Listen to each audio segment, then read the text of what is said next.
boys and girls. Today's story is called Big Mamas and it's by Donald Cruz. So remember, this week we are talking about memory stories. The stories that we tell each other, our favorite memories. And I know you guys are young, but you probably have some favorite memories. So think about the times that you always remember that are super special. And I can tell you, as you get older, you'll have even more, right? Because you have more life to live, so more memories to make. So as I read, make sure you remember to think about characters, relate it to your life. Have you ever done this? Can you imagine this being a nice memory? Notice setting, right? All that stuff we've been reviewing in class.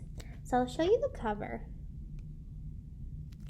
So this is about Donald Cruz, the author's real life.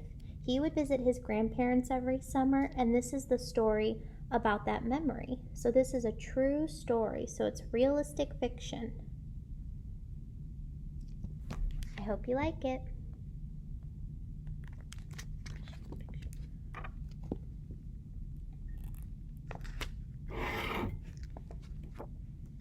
Did you see her? Did you see Big Mama? We called our grandma Big Mama. Not that she was big, but she was Mama's mama. Every summer we went to see her. Mama, my sisters, my brother, and me. Daddy had to work. He'd come later. It took 3 days and 2 nights on a train. Now we were nearly there. So what do you call your grandma?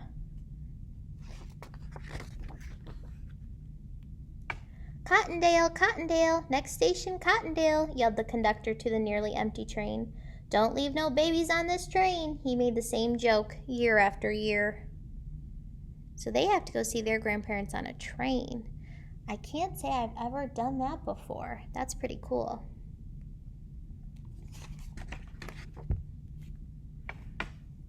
Uncle Slank came for us by car. We'd always hoped he'd come with the horse and wagon, but he never did. Do you think the kids are excited about their visit? Look at those picture clues. They definitely are, right? They're kind of running outside. They're really excited to see their uncle. We crossed back over the train tracks, a turn or two along the red dirt road. And looks like they kind of live in the country, huh? Onto the lane in the front of Big Mama's house.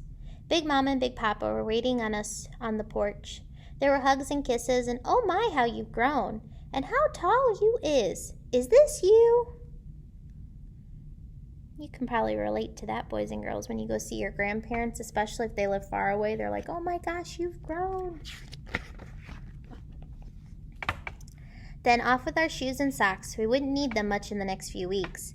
Now to see that nothing had changed. In the hall, the sewing machine that you had to pedal like a bicycle. The big clock over the fireplace, and the wind-up record player. So those are some old things. You might have never seen a sewing machine like that. Or maybe even a record player. That's how they used to play music. Yeah. The kerosene lamps and the Sears Roebuck catalogs.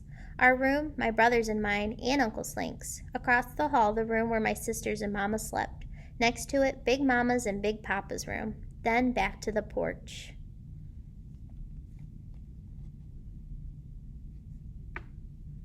Boys and girls, kerosene lamps are like those. So not regular light bulbs. You had to fill them with something and then light them. Off the porch, there were 3 rooms. The tiny extra room, no bigger than a bed in it. None of us wanted to sleep in there alone. The dining room with the big round table and chairs, and next to it the kitchen. On the porch was the washstand, where we washed our hands, faces, and feet.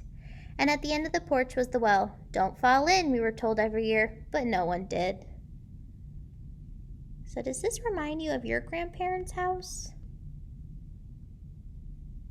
How is it different?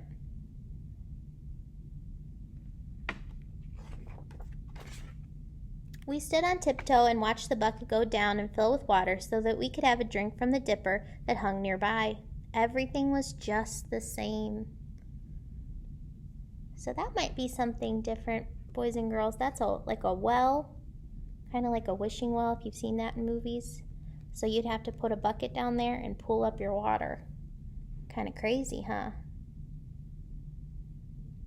I noticed the author keeps saying nothing has changed. What do you think they're trying to point out to us? Nothing has changed. Every year they come back and it's the same. What do you think that means? I think it means, boys and girls, that it's kind of comforting, right? They always know how their Big Mama and Big Papa's house is going to be.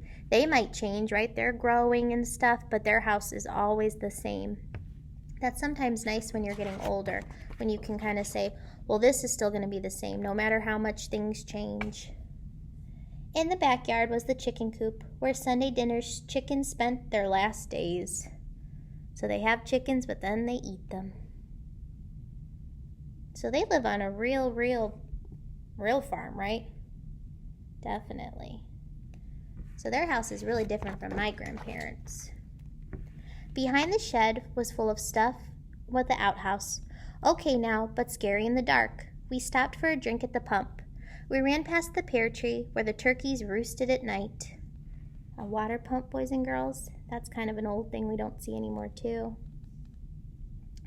And kiddos, there's the outhouse. Do you know what that is?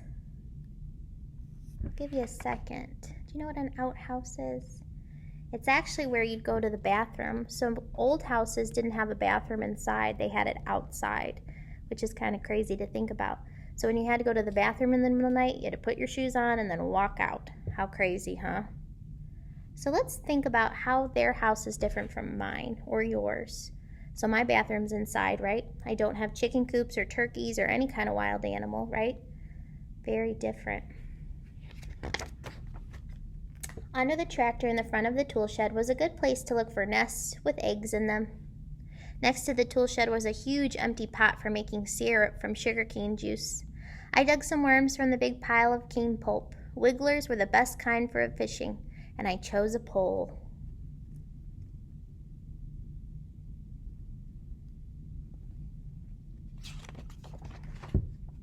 The barn was another place to look for eggs.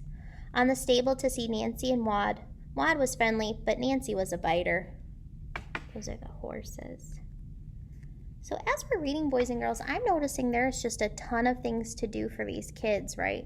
They have so much like outdoor fun when they're at their grandparents'. I can see why this is a special memory for him.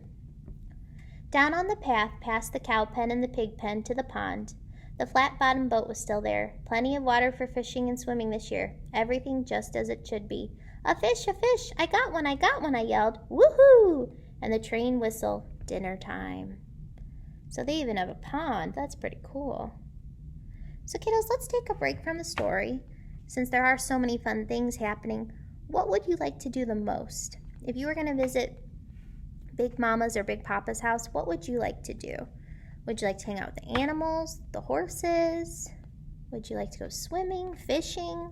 Sounds like a great time, doesn't it? I think I would pick fishing and swimming. Ooh, lots of people. Everybody sitting around the table that filled the room. Big Mama, Big Papa, Uncle Slink, our cousins from down the road, and all of us. We talked about what we did last year, and we talked about what we were going to do this year. We talked so much we hardly had time to eat. That reminds me of like Thanksgiving. I don't know about you. That's when my whole family comes together and we just catch up and have a great time.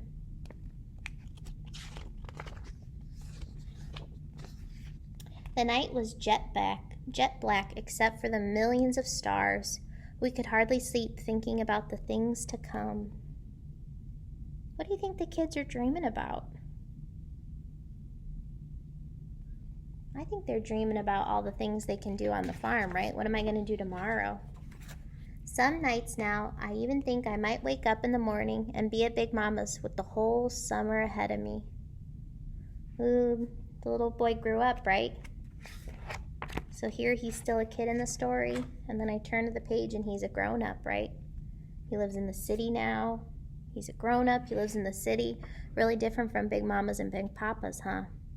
And he's still thinking, man, I wish I could go back. What a great picture, huh? I really liked this book, boys and girls. I really liked hanging out with my grandma and grandpa, so I can really relate to this story. What about you? Do you have a family relative that you always go see, or it's kind of a tradition? Yeah, absolutely. I'd even go see my papa in Tennessee, and his house was a little bit like this. It was different than mine. He lived on a lake, but no animals. So can you think why this author has this memory? It's special for him, right? He did it every summer. He had a blast. He saw his old family. So that's why he wrote this book, right? To share those memories. Absolutely. I hope you enjoyed it. We're going to talk about it next. Bye, guys.